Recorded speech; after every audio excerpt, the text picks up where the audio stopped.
आपने बताया तमाम मंत्रालय, महत्वपूर्ण मंत्रालय, जेल भी है, टूरिज्म भी है, सहकारिता भी है, लेकिन गोहाना से जीत कर आए। और अगर मैं ठीक हूं मंत्री जी, शायद गोहाना में तो भाजपा इससे पहले कभी जीती नहीं थी। फर्स्ट टाइम जो है, पहली दफ़ा गोहाना में कमल का फूल खिला और मोदी जी के मार्गदर्शन में नायब सैनी जी, हमारे मनोहर लाल जी, इन सब के नेतृत्व में 36 बिरादरी ने गोहाना में पहली दफ़ा कमल का फूल खिलाया। मैं सभी का, गोहाना वासियों का आज इस मंच के जरिए से सभी का बार बार धन्यवाद करता हूं तहे दिल से। लेकिन फाइटर वाली छवि बता रहा था, आपने मेरा सवाल पकड़ा नहीं। 1996 में निर्दलीय जीत जाना, रोहतक में जीत जाना, गोहाना जहां कोई और ना जीत पाए, मुझे लगता है आप तो सीधी बात कर लेते, भाई तुम टिकट दे दो, बाकी मैंने देखी। देखिए लामा साहब, फाइटर तो जनता है, हम तो थोड़ा ये है कि जनता के विश्वास पर अगुवाई वाली जो बात होती है वो कर लेते हैं। बाकी जनता ही फाइटर है और जनता का विश्वास ही, मैं तो एक सेवक के रूप में मैंने काम किया है, आप सबको पता है। बहुत ईमानदारी से, बहुत अच्छे तरीके से, हर चीज़ से ऊपर उठ करके, जाति पाति से ऊपर उठ करके मैंने हमेशा अपने जीवन में हर एक साथी के लिए, हर एक कार्यकर्ता के लिए, हर एक जहाँ से भी मैं रहा, उस जनता के लिए मैंने पूरी कोशिश की है कि मैं उसके कहीं ना कहीं काम आ सकूं।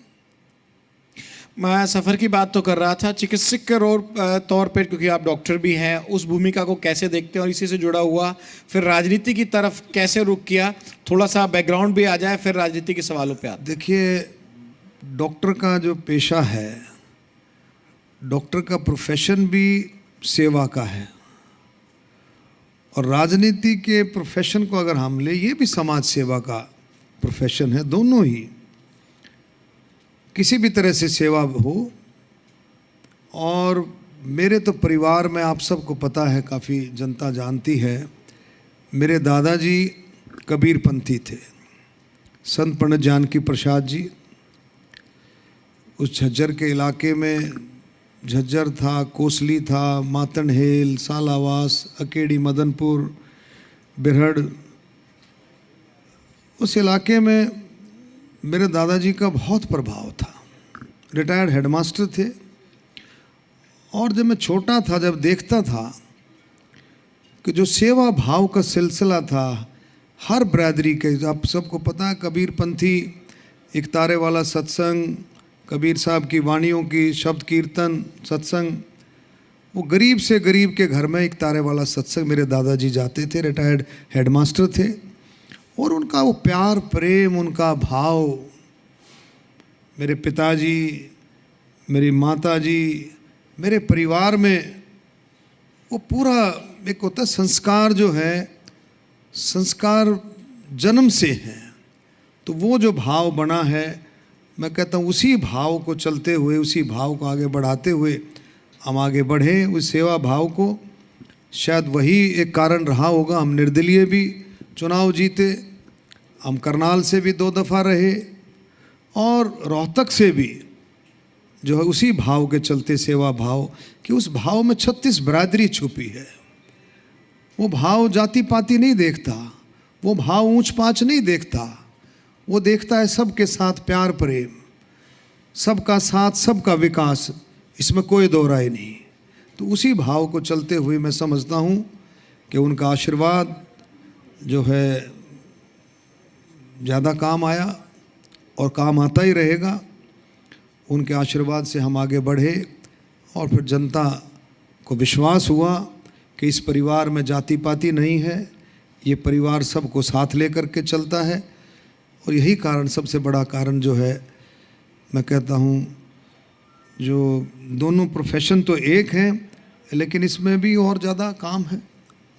और सवालों की तरफ बढ़ूँ, एक पर्सनल रिक्वेस्ट है मेरी, और ऑन कैमरा एक रिक्वेस्ट कर लेता हूँ, क्योंकि देखिए मैं मिलूँ कितनी बार, और मैं उन लोगों में से हूँ, जब आप दिल्ली आए थे यानी कि भाजपा की तरफ आए थे, उस ज्वाइनिंग में मैंने खुद अपनी आंखों से कवर किया है। लेकिन हाल फिलहाल में ना आपकी जो चीज़ें, मैं चंडीगढ़ कम चक्कर लग रहा है, आजकल मंत्री जी का जो रागनी वाला रूप है ना, वो बड़ा अच्छा लगता है मुझे। और जब मूड से में होते हैं तो किसी बात में कोई चल रहे हो और मन सजा हो, आप अपने जीवन के सफ़र पे, अपनी सरकार पे, या फिर अपनी गोहाना की जनता को लेकर कुछ भी दो लाइन अगर कहें तो मुझे अच्छा लगेगा, क्योंकि मुझे पता है वो टैलेंट भी आप में बहुत बखूबी आता है। देखो, आजकल तो अभी मैं भागवत कथा से आया हूँ, काफ़ी रश था उसमें, और गणेश महोत्सव का कार्यक्रम चल रहा है, बड़े धार्मिक कार्यक्रम हैं सारे, तो इसमें तो कुछ भी जो है आप लोगों ने एक ऐसा सिलसिला बन गया है, तो सिलसिले को मैं भी नहीं चाहता कि वो कहीं कम हो, वो चलता रहे तो ज़्यादा अच्छा है। हमारे दर्शकों के लिए, जी मीडिया के लिए जरूर प्लीज़। श्री कृष्ण गोविंद हरे मुरारी, हे नाथ नारायण वासुदेवा। श्री कृष्ण गोविंद हरे मुरारी, हे नाथ नारायण वासुदेवा। हे नाथ नारायण वासुदेवा, हे नाथ नारायण वासुदेवा। एक नाथ स्वामी सखा हमारे, एक नाथ स्वामी सखा हमारे, हे नाथ नारायण वासुदेव। जय श्री राम। बहुत बहुत खूबसूरत, क्योंकि ये टैलेंट है। मैंने जो परिचय दिया राजनीति के तौर पे, मैंने जो परिचय दिया सांसद के तौर पर, डॉक्टर अरविंद शर्मा को अगर आप जानते हैं, फॉलो करते हैं, तो इस रूप को भी जरूर आपने फॉलो किया होगा, इसलिए मैंने बात की। अब आपके विभागों की तरफ चले आते हैं हम ना, स्विच बदल देते हैं तुरंत ही। जेल को लेकर थोड़ी समस्या है, आपके पास जेल मंत्रालय है, और सहकारिता जो कि खुद प्रधानमंत्री जी का भी सपना है, अमित शाह जी का सपना भी है, उसको लेकर क्या कहेंगे? और जेल पर जो थोड़ा प्रेशर है बंदियों को लेकर, उन दोनों डिपार्टमेंट्स को लेकर मैं मंत्री जी आपकी राय जरूर जानना चाहूँगा। देखिए, जेल में नायब सैनी जी की सरकार, इससे पहले मनोहर लाल जी की सरकार, 2014 के बाद जेलों के काम करने में बहुत बदलाव आया है, उनकी सुरक्षा में भी। अब आप देखें, लगभग 20 जेलें हैं और 3 जेलें अभी हमारी बन रही हैं, फतेहाबाद, पंचकुला और हमारी दादरी। पंचकुला और दादरी के लिए 200 करोड़ रुपए का लगभग मंजूर हो गया है। फतेहाबाद की जेल जो है लगभग कंप्लीशन पर। अभी इमीडिएटली जो है रेवाड़ी की जेल हमने शुरू की है, जो 1000 बंदियों को उसमें रखा जाएगा, कैदियों को, बंदियों को। निश्चित तौर पर लगभग मैं समझता हूँ 27,000 के करीब जो है बंदी और कैदी जेलों में हैं। निश्चित तौर पर प्रेशर है, लेकिन बहुत अच्छे तरीके से। आज मैंने गुड़गांव जेल को विज़िट किया था, तो रेवाड़ी जेल शुरू होगी है, तो निश्चित तौर पर अभी जब उसकी बंदियों को शिफ्ट किया जाएगा, कैदियों और बंदियों को, तो काफ़ी वहाँ पर प्रेशर कम हो जाएगा, क्योंकि कुछ रेवाड़ी जेल के नाम के भी कैदी वहाँ पर गुड़गांव में है। तो ये कोई मतलब ठीक है, मतलब ऐसा नहीं है। और ये 3 जेल बनने के बाद भी और जो है हमारे को राहत मिलेगी। बहुत अच्छे तरीके से जेल प्रशासन, जेल के सभी कर्मचारी बहुत अच्छे तरीके से काम कर रहे हैं। और जो वहाँ का जेलों में भी जो सुप्रीम कोर्ट भी बात करती है, सरकार भी बात करती है, जो मौलिक अधिकार हैं, जेलों में भी जो कैदी हैं, बंदी हैं, उनके भी देख रेख में, रखाव में किसी भी तरह की कोई कमी नहीं छोड़ी जाती है। पूरी कोशिश करी जाती है। उनके अभिभावक जो जेलों में बंद हैं, बंदी और कैदी, उनको भी बड़े मान सम्मान के साथ उनसे मिलना है, जुलना है, कोई सामान उनको देना है। तो बहुत ठीक से मतलब हमारी जेलें हरियाणा की बहुत अच्छे से मुख्यमंत्री जी के नेतृत्व में, नायब सैनी जी के नेतृत्व में बहुत अच्छे से काम कर रहे हैं। सहकारिता का सवाल का जवाब आप रखिएगा, लेकिन जेल से जुड़े दो सवाल हैं। एक सवाल सीधा आप पे कनेक्ट होता हो ना होता हो, लेकिन जेल मंत्री होने के नाते पूछना होगा। ये जो राम रहीम साहब है ना आप लोगों के मैं इसलिए कह रहा हूँ कि भाई भाजपा सरकार में बार बार इनको बेल मिल जाती है, उस पर सवाल उठते हैं, ये किस वजह से? और दूसरा, क्या ये आप सुनिश्चित करेंगे बतौर जेल मंत्री की क्राइम को लेकर जो खबरें होती हैं, कम से कम हरियाणा के जेलों में इतनी सुविधा भी ना मिल जाए कि वहाँ से भी फ़ोन आने लगे धमकियों? देखिए, जेलों से अभी विधानसभा में भी बात हो रही थी, जेलों से कोई फ़ोनों की व्यवस्था जेलों से नहीं होती है। कैदियों को अधिकार है, उनको एसटीडी की कॉल की फैसिलिटी दी गई है, अपने घर पर जो है वो फ़ोन कर सकते हैं, लेकिन जेलों से कोई भी इधर उधर के टेलीफोन, जिसको हम कहते हैं कोई धमकी है, किसी और जो है लमसम के लिए फ़ोन करना, ऐसा कोई जेलों से कोई फ़ोन ना होते हैं ना हो सकते हैं। बहुत कड़ी सुरक्षा और कड़ी सख्ताई है वहाँ पर। दूसरा, जो आपने जो राम रहीम जी वाली बात करी है, वो देखिए, वो सभी कैदियों का गाइडलाइंस के हिसाब से, जेल मैनुअल के हिसाब से, सभी कैदियों का कानून के हिसाब से जिसका जो अधिकार बनता है पैरोल का, वो प्रॉपर गाइडलाइंस हैं, तो उसके हिसाब से वो अपनी अप्लाई कर सकता है।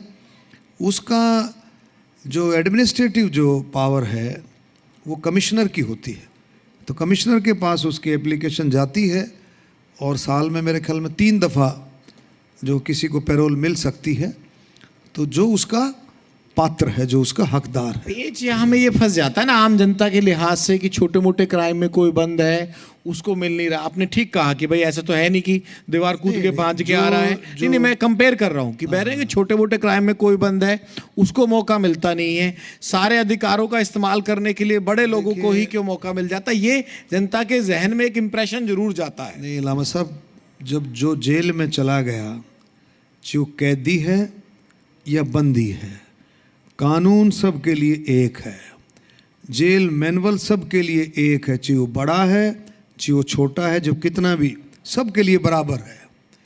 वो जो फैसिलिटी जो भी मिलती है किसी को, तो कोर्ट के थ्रू, किसी को मेडिकल ग्राउंड पे है, कुछ और है, वो कोर्ट के थ्रू, कोर्ट में आदमी चला जाता है, कोर्ट देखती है, कोर्ट फैसला करती है, और जो भी उसका पैरोल का जिसका हक है, जो उसका एलिजिबिलिटी है जिसकी भी, वो अप्लाई करता है और उसको जो प्रशासन देखता है और उसको पैरोल मिल जाता है। एक्स्ट्रा एडवांटेज नहीं, पैरोल तो देखो अधिकार है, ये कानून है, अधिकार है, इसमें हम और आप क्या कर सकते हैं? जब कानून बनाया है, कानून तो जो है पार्लियामेंट से और विधानसभा से सारे कानून बनते हैं। जो कानून बना है, जेल मैनुअल जो है, वो एक जो कसौटी है, उसके हिसाब से सारा काम चलता है। सहकारिता को लेकर जिस तरह से प्रधानमंत्री साहब का, गृह मंत्री का, और ये बड़ा महत्वपूर्ण सा विभाग है, बहुत लोगों को शायद इसकी इम्पोर्टेंस भी ना समझ में आती हो, क्योंकि मैंने भी सवाल आपके जेल से किए,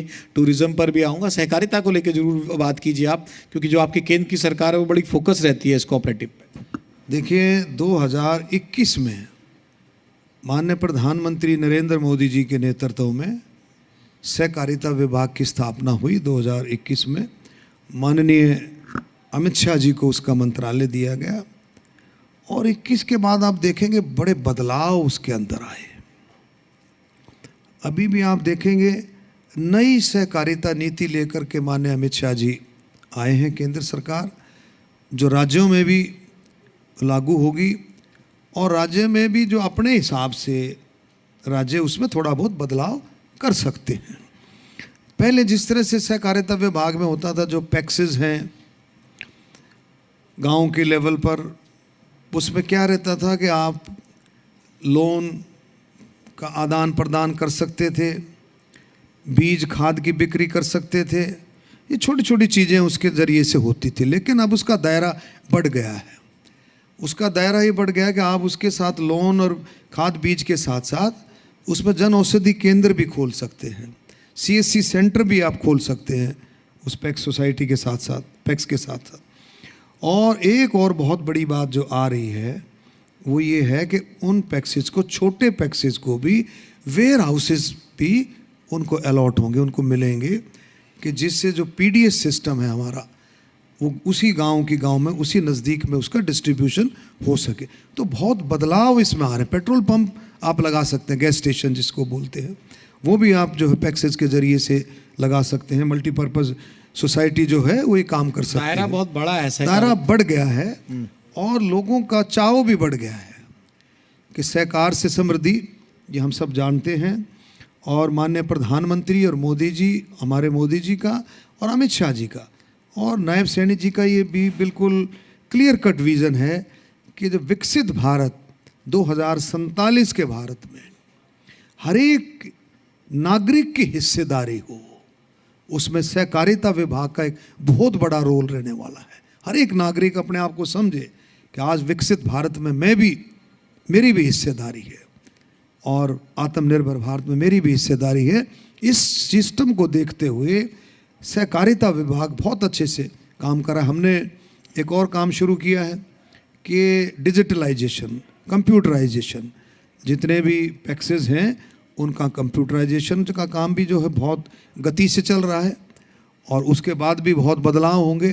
तो बहुत सारी चीज़ें हैं, संग चले संग बढ़े। टूरिज्म पे भी एक बात कर लीजिए, फिर कुछ राजनीतिक सवाल भी है। टूरिज्म में क्या प्लानिंग है? जंगल सफारी का जिक्र हो रहा है, कुछ नए सेंटर्स बनाने के लिए भी कहा गया है कि भाई हर राज्य अपना बड़ा बड़ा सा एक बना के दिखाए टूरिज्म का मॉडल। उसको लेकर मंत्री जी आपकी क्या प्लानिंग है, वो बात रख लीजिए। फिर दो चार राजनीतिक और थोड़े से तीखे सवालों की तरफ आते हैं। देखिए, टूरिज्म में भी हम बहुत अच्छे से काम कर रहे हैं। मैं बीच में आप राजनीतिक तीखे कहते हैं तो मुझे थोड़ा सा ये लगता है, तीखे तो आप शुरू से ही तीखे हैं, स्वभाव है। आपको नई बात थोड़ी होनी है। लामा साहब जो है। और टूरिज्म में देखिए सबसे अच्छा काम जो हमने किया है अभी जनवरी से, उनका भी हमने सारा ऑनलाइन किया है, कंप्यूटराइजेशन, डिजिटलाइजेशन कर दिया है। यानी कि आप ऑनलाइन बुकिंग करा सकते हैं।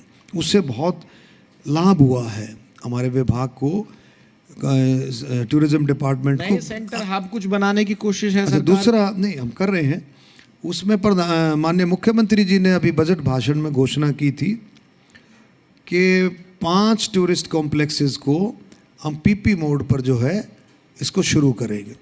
उसका सारा तैयार भी हो गया है। अभी पीछे रिव्यू मीटिंग थी, होनी थी, वो मेरे ख्याल पोस्टपोन हो गया, थोड़ा सा आगे गई है। तो उसमें करते हैं हम, और इसको पूरा संकल्पबद्ध हम जंगल सफारी जो है प्रैक्टिकल जंगल लगती है सफारी आपको? प्रैक्टिकल लगती है? जंगल सफारी माननीय पूर्व मुख्यमंत्री मनोहर लाल जी और हमारे भूपेंद्र यादव जी, उन्होंने विजिट किया था, दुबई गए थे जंगल सफारी पूरा लेकर के। और अब वो जंगल सफारी को टूरिज्म की बजाय फॉरेस्ट हमारे वन विभाग को दिया है, क्योंकि वो सारी जो ज़मीन है फॉरेस्ट डिपार्टमेंट की आती है। लेकिन टूरिज्म को एक और बड़ा प्रोजेक्ट जो है मिलने की पूरी संभावना है, डिज्नीलैंड वाला प्रोजेक्ट। माननीय हमारे टूरिज्म मंत्री जो है, पर्यटन मंत्री गजेंद्र शेखावत जी, हमारा जो सूरज कुंड का जो क्राफ्ट मेला था जब उसमें आए थे तो उन्होंने पक्के तौर पे कहा था। उसके बाद माननीय मुख्यमंत्री जी ने ज़मीन की भी रिपोर्ट उनको भेजी है। 500 एकड़ के करीब जो ज़मीन उसमें लगेगी, लैंड चाहिएगी। तो मुझे पूरी उम्मीद है ये प्रोजेक्ट भी हमारे को मिलने की पूरी संभावना है। गुड़गांव के आसपास ही जो है एयरपोर्ट से, जिसकी दूरी कम से कम हो, लगभग 1 घंटे की दूरी से ज़्यादा ना हो, तो ऐसा प्रोजेक्ट हमारे को मिल सकता है। सत्र अभी खत्म हुआ है मंत्री जी, तो सत्र में आपके सवाल हुए, जवाब हुए, सरकार ने भी खुल के बोला, विपक्ष ने भी बोला। मैं बाहर से देख रहा हूँ, मैं चंडीगढ़ जा नहीं पाया स्वास्थ्य कारणों की वजह से। तो मुझे जो लगा ना, पहले दिन पता नहीं क्या हुआ कांग्रेस ने, और बहुत लंबे अरसे के बाद हुआ। 6 बार आपका विधानसभा जो सत्र है स्थगित करने पड़ा। ये जो 32 इनके जिलाध्यक्ष बन गए हैं उसका प्रेशर है, या फिर उनमें कोई होड़ थी कि भाई एलओपी की टिकट यहीं से मिल जाएगी सेशन से। इस बार कांग्रेस ने सरकार को दुखी तो किया और पहले दिन ही मीटिंग बुलानी पड़ी सर्वदलीय, सबको लेके बैठना पड़ा। और काफी दिनों के बाद हरियाणा विधानसभा में देखा, आप मुझे करेक्ट कर दीजिएगा, आप बड़े हैं, सीनियर हैं, पॉलिटिशियन हैं, तो आपने देखा होगा। मुझे तो लगा कि काफी दिनों के बाद शायद कांग्रेस एक विपक्ष के तौर पर जिंदी नजर आई और इतना हो हल्ला कर दिया कि 6 बार सदन स्थगित हो गया। कांग्रेस ने विचारों से और तथ्यों से, विचारों से और तथ्यों से सरकार को चकित नहीं किया, सरकार को कोई गंभीरता नहीं दिखाया। उन्होंने शोर मचा करके, जो आप देखेंगे विधानसभा में वेल में आना, शोर मचा देना, चीखना, उल्टे सीधे नारे लगाना, इस तरह की बातें करके काफी अरसे के बाद तो 6 बार स्थगित हुआ ना। नहीं, कांग्रेस ने अपना, मैं कहता हूँ, अपना जो मुंह ढकने की कोशिश की कि हम ये शोर शार मचा करके कुछ लोगों को दिखाएं। उसके बाद आए जी स्थगन प्रस्ताव, हमारा कांग्रेस लेकर के आई एडजॉर्नमेंट मोशन, स्थगन प्रस्ताव लेके आई गीता भूकल जी हमारी आदरणीय, और स्थगन प्रस्ताव पर उन्होंने अपने तथ्य देने शुरू किए। लेकिन उनकी कांग्रेस की एक आदत है, आप पार्लियामेंट में भी देख लें, कांग्रेस जो है आरोप लगाने की तो मास्टर है, नैरेटिव सेट करने की मास्टर है, लेकिन जब बारी आती है जवाब सुनने की, रिप्लाई सुनने की, तब वो भागती है। उसके बस की बात नहीं रहती कि वो जवाब सुने। इसी तरह से स्थगन प्रस्ताव को लेकर के जो उन्होंने कहना था, वो कहा जब माननीय मुख्यमंत्री जी जब शुरू हुए और बिल्कुल ऑथेंटिसिटी के साथ जब माननीय मुख्यमंत्री जी शुरू हुए, तो कांग्रेस कहीं नजर नहीं आई, विपक्ष कहीं नजर नहीं आया। पहला आपने देखा किया, लेकिन और आप देखें, अरे मुख्यमंत्री जी बिल्कुल ऑथेंटिक तत्वों के साथ, ऑथेंटिक पॉइंट्स के साथ मुख्यमंत्री जी आए चर्चा में भाग लेने के लिए, और एक एक चीज का जवाब मुख्यमंत्री जी ने दिया। लेकिन कांग्रेस की इतनी हिम्मत नहीं थी उनको सुन सके, वॉकआउट कर गए, स्थगन प्रस्ताव खुद लेकर के आए, लेकिन इतना फेस करने की उनकी हिम्मत नहीं थी। अपने आप जो कहते हैं वो कर कुरा करके भागते नजर आए। ये बहुत ही जो है, तो आपको नॉलेज होगी एलओपी कौन बनेगा इनका एलओपी कौन बनेगा, किस में भूमिका सी नजर में आ रहा है कोई नेता? मैं तो नहीं, ऐसी राजनीति में हो तो देखिए, आरोपी आप समझे, आप कोई आप सवाल लेकर के आते हैं, कोई आरोप लेकर के आते हैं, कोई सवाल लेकर के आते हैं, सरकार को घेरने की कोशिश करते हैं, तो सरकार जवाब तो देगी।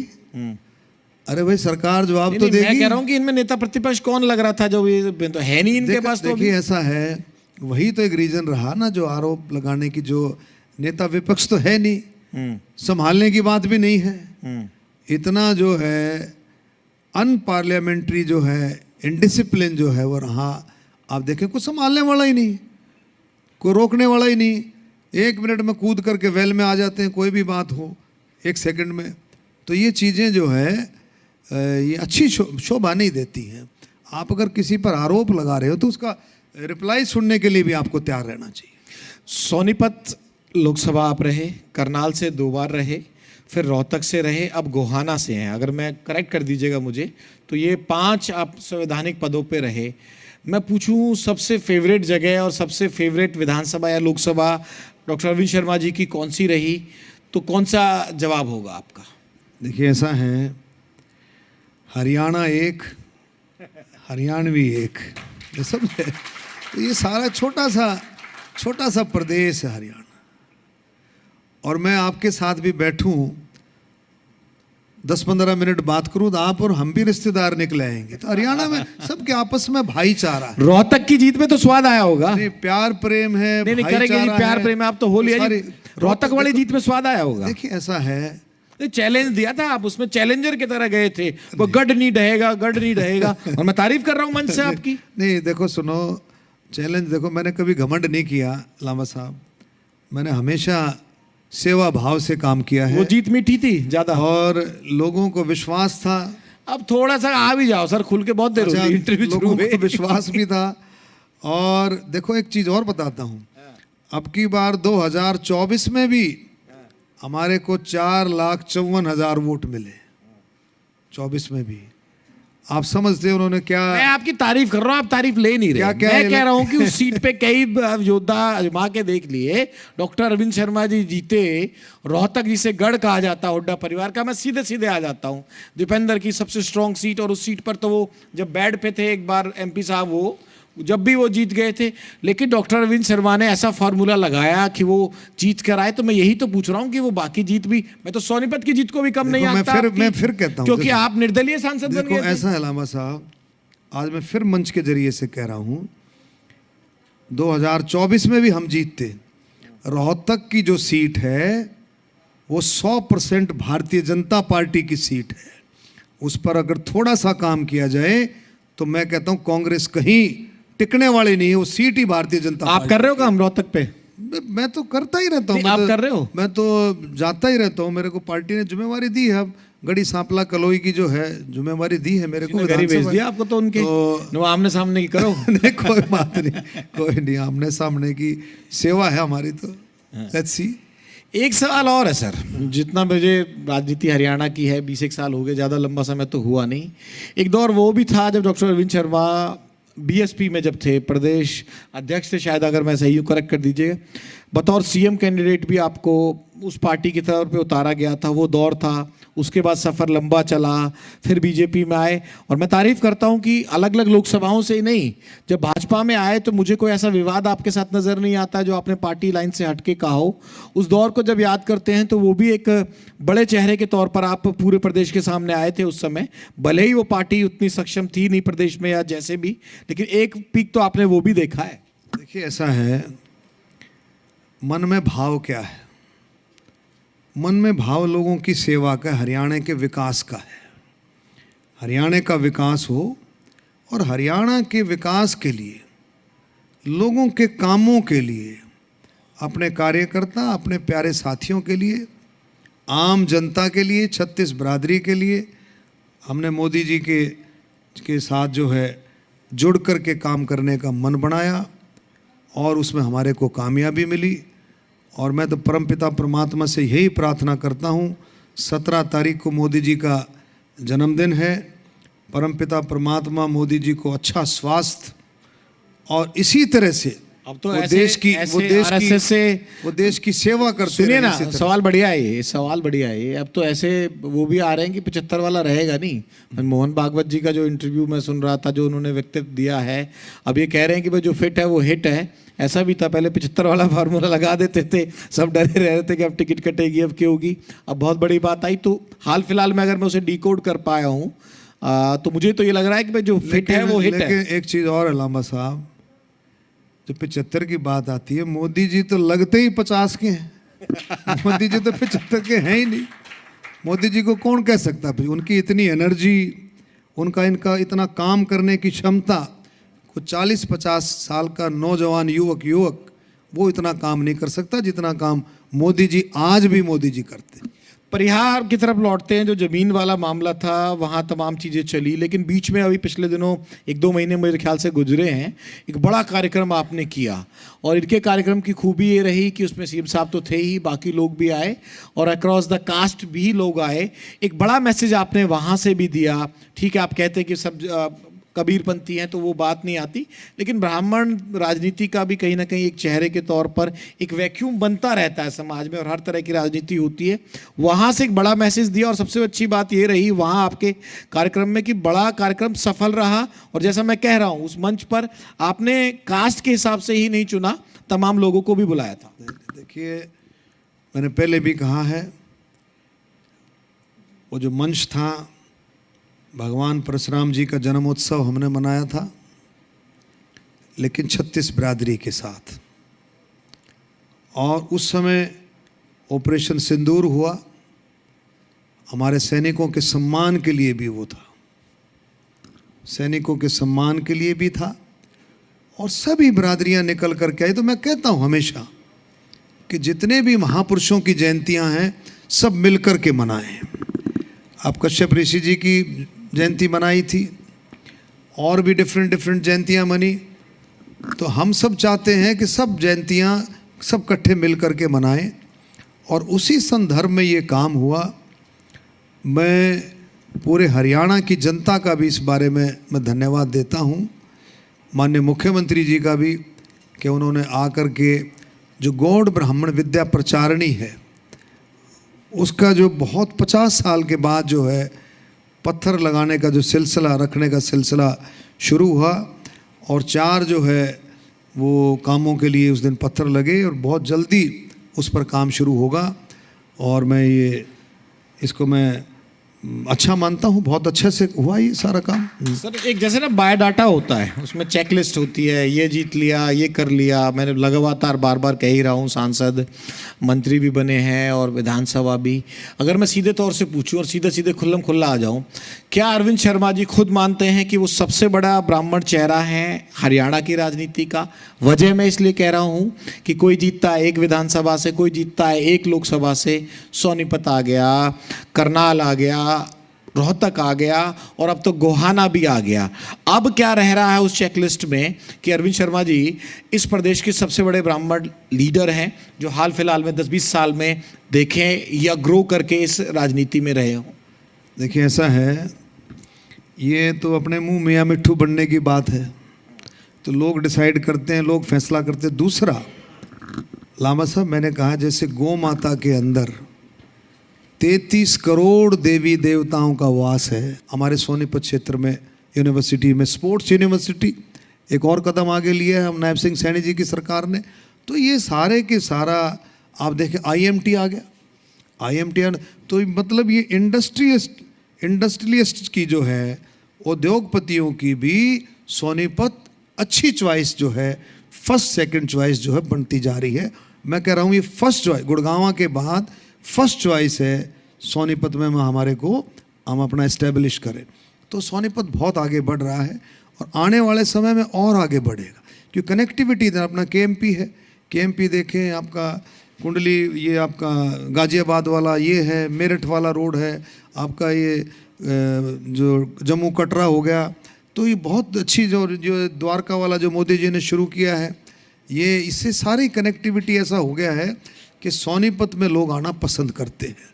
हर फैसिलिटी सोनीपत में है और आगे आने वाले समय में भी जो IMT जो आया है, आप देखें नेशनली इंटरनेशनल लेवल पर IMT मारुति 10 लाख गाड़ियां पर ईयर बनाएगी, कोई छोटी बात नहीं है। 10 लाख गाड़ियां, तो कितना बड़ा जो है ये इंडस्ट्रियल हब जो है। चलिए सर, एक वादा करता हूं मैं, आप अपने पूरे जो प्रोफाइल हैं तीनों विभागों की बना लीजिए, एक एक्सक्लूसिव आपके लिए रखेंगे कॉन्क्लेव, उसमें बात होगी आपके विभागों की, क्योंकि नेता भी बड़े हैं तो उनकी तमाम जो पहलू हैं वो भी निकल के आएंगे। आज सोनीपत था लेकिन आपने विस्तार से बात की, बहुत मज़ा आया आपसे बातचीत करके।